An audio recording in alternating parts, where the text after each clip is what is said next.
네, 그러면 두 번째 시간으로 넘어가 보겠습니다. 그러면 이번에 교육정책의 변화를 우리가 한번 이해할 필요가 있습니다. 왜 우리가 교육정책이 이렇게 변해가는가? 이거는 우리 학부모님들 또는 학교 선생님들은 너무 다 잘 아실 거고요. 뭐 학원의 선생님들이나 아니면 이런 교육 코칭, 이런 컨설턴트 선생님들이 잘 이해하시면 좋을 것 같습니다. 보시면 초등학교에서 하고 있는 코딩 또는 중학교에서 하고 있는 자유학기제나 자유학년제, 고등학교에서 하는 고교학점제, 이게 연결이 된 진학에서의 학생부 종합 전형이 있겠죠. 그러면 이 부분을 보게 되었을 때 우리가 집중적으로 과연 이 정책은 어떤 흐름일까?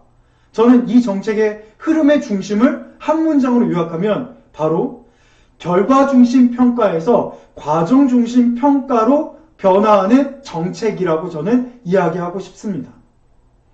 과연 아이들이 열심히 공부를 해서 중간고사, 기말고사에서 90점을 맞지 못한 친구는 한 학기를 제대로 못 산 친구일까요?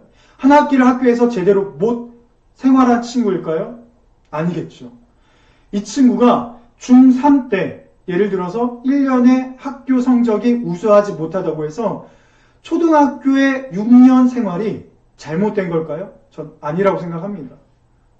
이 친구가 아까 1부에서 첫 시간에서 얘기했던 것처럼 학습적인 능력이, 재능이 높지 않기 때문에 그 부분에 대해서 올라오지 못한 거죠.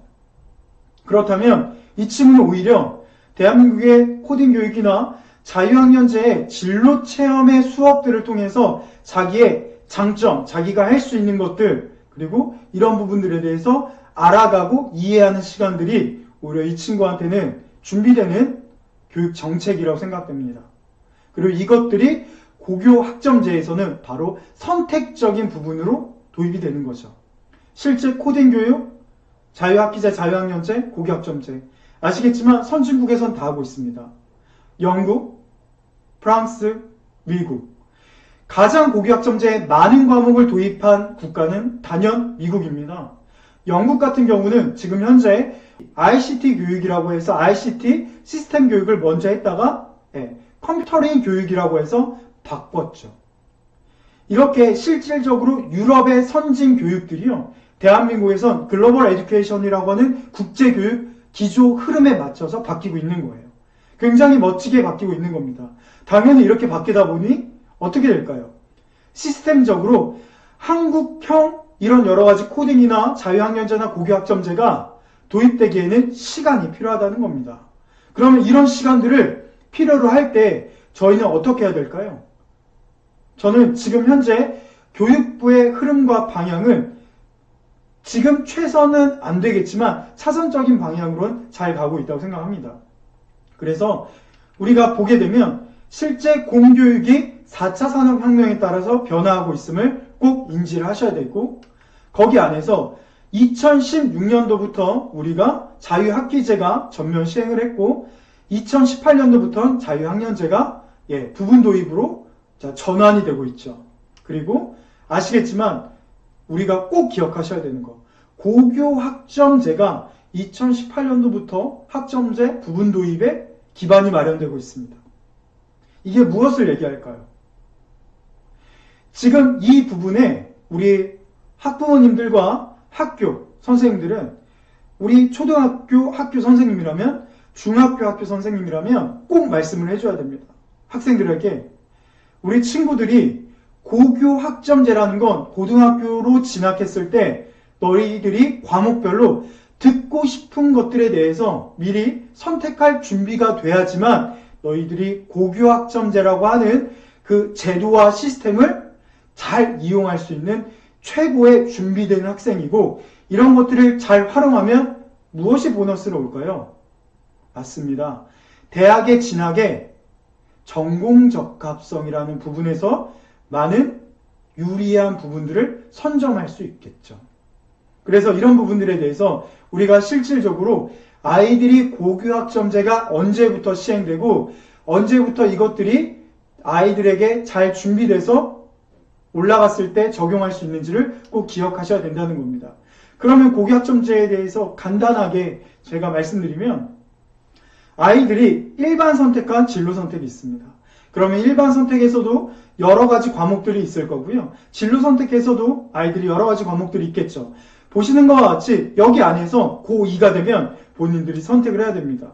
내가 화법과 작문을 들어야 되는가, 아니면 어떤 과목을 들어야 되는지를 본인이 고2가 됐을 때 학부모에게 물을 수 있는 거죠. 엄마, 내가 무엇을 들을까 했을 때 엄마는 뭐라고 답하실 것 같아요? 우리 딸, 엄마한테 왜 물어? 우리 딸이 더 잘 알겠지 라고 얘기하면서 도돌이표가 될 겁니다.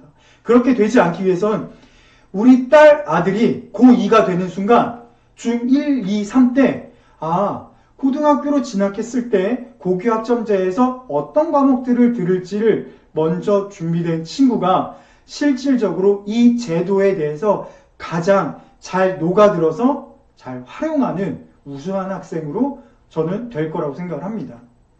그래서 보시게 되면 이런 스스로 진로를 개척할 능력을요, 개발하셔야 돼요. 그게 선택을 할 수 있다는 건 바로 이 한 페이지에 있는 겁니다. 능력이 개발돼서 내가 무엇을 선택할 수 있는 기회를 포착할 수 있잖아요. 그런 친구는요, 내가 내 삶에 어떤 중요한 인프라를 구축할 것인가, 인적 인프라뿐만이 아니고 나의 삶의 어떤 교과적 인프라, 내가 가지고 있는 여러 가지 수학, 국어, 영어, 과학, 여러 가지 과목에 나의 장단점에 대한 과목의 인프라를 이해하고 준비할 수 있다는 거죠. 그러면 실질적으로 자기주도라는 부분들이 얼마나 중요한지 아시죠? 학원, 과외, 스타 강사, 부모님, 이런 여러 가지들이 아이들에게 이야기를 합니다. 근데 여기서 더 본질적인 건 학습의 주도권은 우리 학생 여러분들이 갖는 겁니다. 여러분들이 가질 때 이런 것들을 온전히 여러분들이 가질 때 이 힘이 무궁무진하게 발휘된다고 저는 과감히 얘기할 수 있어요.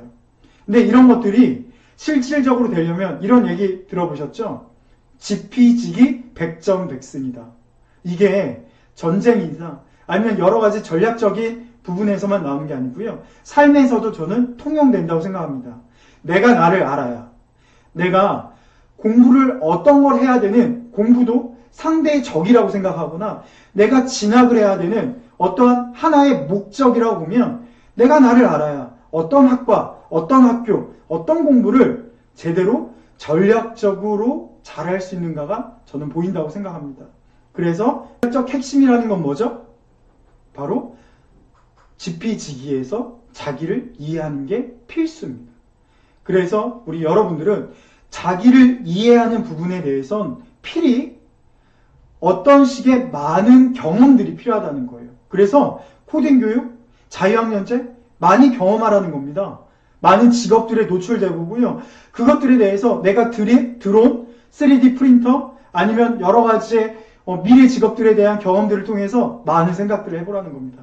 그게 여러분들에게 얼마나 체계적이고 지속적이고 주기적으로 여러분들이 그것들을 잘 관리하느냐도 저는 핵심 인재의 필수 사안이라고 권장해 드리고 싶습니다. 그럼 마지막으로 이런 인재가 되기 위해서는 진로교육을 이렇게 준비하시면 좋을 것 같습니다. 여러분들의 원청 경쟁력을 준비하십시오. 원청 경쟁력을 준비하셔서 여러분들이 KPI라고 하는 기업에서 핵심 역량 지표처럼 여러분들의 핵심 역량 지표를 직접 나의 핵심 역량은 무엇으로 할지를 고민하셔야 됩니다. 그런다면 그런 것들이 잘 설계되고 만들어진다면 여러분들이 실질적으로 진로 교육의 목표를 잘 달성해서 미래에 생존할 수 있는 원청 경쟁력을 가진 여러분들이 될 거라고 잘 생각이 듭니다. 그래서 자료를 보게 되면 진로 교육을 통한 목표 설정, 자기 주도성을 함용해서 그런 것들을 이뤄나가는 여러분들이 되길 기대하면서 오늘 두 번째 강의도 여기서 마치도록 하겠습니다. 그러면 감사합니다. 다음에 또 뵙도록 하겠습니다.